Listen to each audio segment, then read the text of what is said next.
Hello friend, welcome to my YouTube channel Satrang Jeevan के। प्रणाम आप सभी को। कैसे हैं आप सभी? आशा करते हैं आप सब बहुत अच्छे होंगे। आज का हमारा प्रसंग है, पाप और पुण्य के अच्छे और बुरे फल भुगतने की धारणा क्यों है।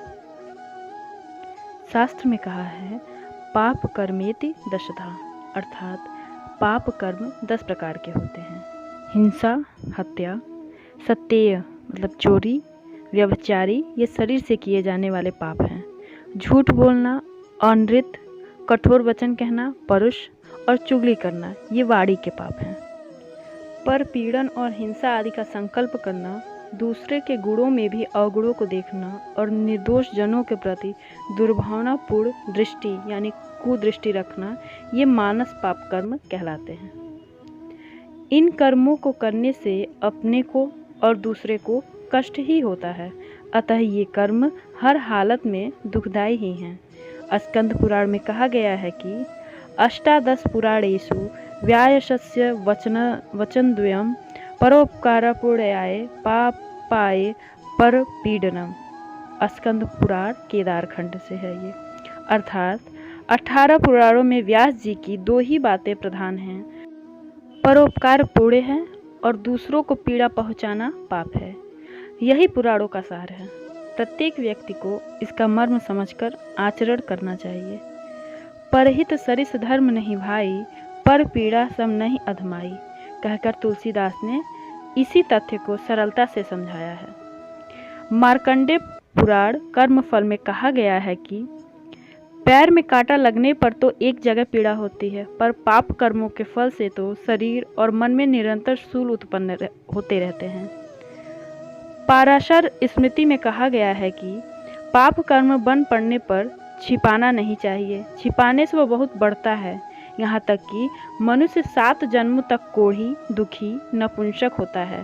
पाप छोटा हो या बड़ा, उसे किसी धर्मज्ञ से प्रकट अवश्य कर देना चाहिए। इस प्रकार उसे प्रकट कर देने से पाप उसी तरह नष्ट हो जाते हैं जैसे चिकित्सा करा लेने पर रोग नष्ट हो जाता है। महाभारत वन पर्व में कहा गया है कि जो मनुष्य पाप कर्म बन जाने पर सच्चे हृदय से पश्चाताप करता है, वह उस पाप से छूट जाता है तथा फिर कभी ऐसा नहीं करूँगा ऐसा दृढ़ निश्चय कर लेने पर वह भविष्य में होने वाले दूसरे पापों से भी बच जाता है। शिव पुराण में कहा गया है कि पश्चाताप ही पापों की परम निष्कृति है। विद्वानों ने पश्चाताप से सब प्रकार के पापों की शुद्धि होना बताया है। पश्चाताप करने से जिसके पापों का शोधन न हो, उसके लिए प्रायश्चित करना चाहिए। पापों का प्रायश्चित न करने वाला मनुष्य नरक तो जाते ही हैं, अगले जन्मों में उनके शरीरों में उन पापों के लक्षण आदि भी प्रकट होते हैं। अतः पाप का निवारण करने को प्रायश्चित अवश्य कर लेना चाहिए।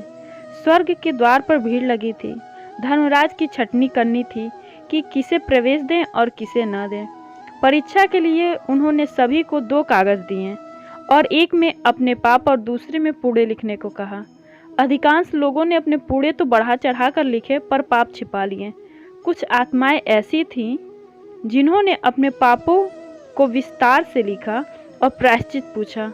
धर्मराज ने अंतःकरणों की क्षुद्रता और महानता जांची और पाप लिखने वाले को स्वर्ग में प्रवेश दे दिया। पुण्य के अच्छे फल की मान्यता क्यों? जिन कर्मों से व्यक्ति और समाज की उन्नति होती है उन्हें पुण्य कर्म कहते हैं।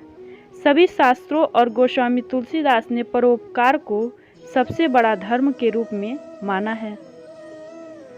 परहित सरिस धर्म नहीं भाई, अर्थात परोपकार के समान महान धर्म कोई अन्य नहीं है। द्रौपदी जमुना में स्नान कर रही थी। उसने एक साधु को स्नान करते देखा। हवा में उसकी पुरानी लंगोटी उड़कर पानी में बह गई। ऐसे में वह निकलकर घर कैसे जाएं? सो झाड़ी में छिप गया। द्रौपदी स्थिति को समझ गई और उसने झाड़ी के पास जाकर अपनी साड़ी का 1/3 टुकड़ा फाड़कर लंगोट बनाने के लिए साधु को दे दिया। साधु ने कृतज्ञता पूर्वक अनुदान स्वीकार किया। दुर्योधन की सभा में जब द्रौपदी की लाज उतारी जा रही थी, तब उसने भगवान को पुकारा। भगवान ने देखा कि द्रौपदी के हिस्से में एक पुण्य जमा है, साधु की लंगोटी वाला कपड़ा व्यास समेत अनेक गुना हो गया। भगवान ने उसी को द्रौपदी तक पहुंचाकर उसकी लाश बचाई। द्रौपदी के इस प्रसंग में एक और कथा वर्णित है जो फिर कभी सुनेंगे। तो दोस्तों, आशा करती हूँ ये प्रसंग आप सभी भक्तों को पसंद आएगी।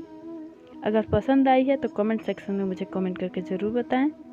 Thank you for watching my video on my YouTube channel keep smiling.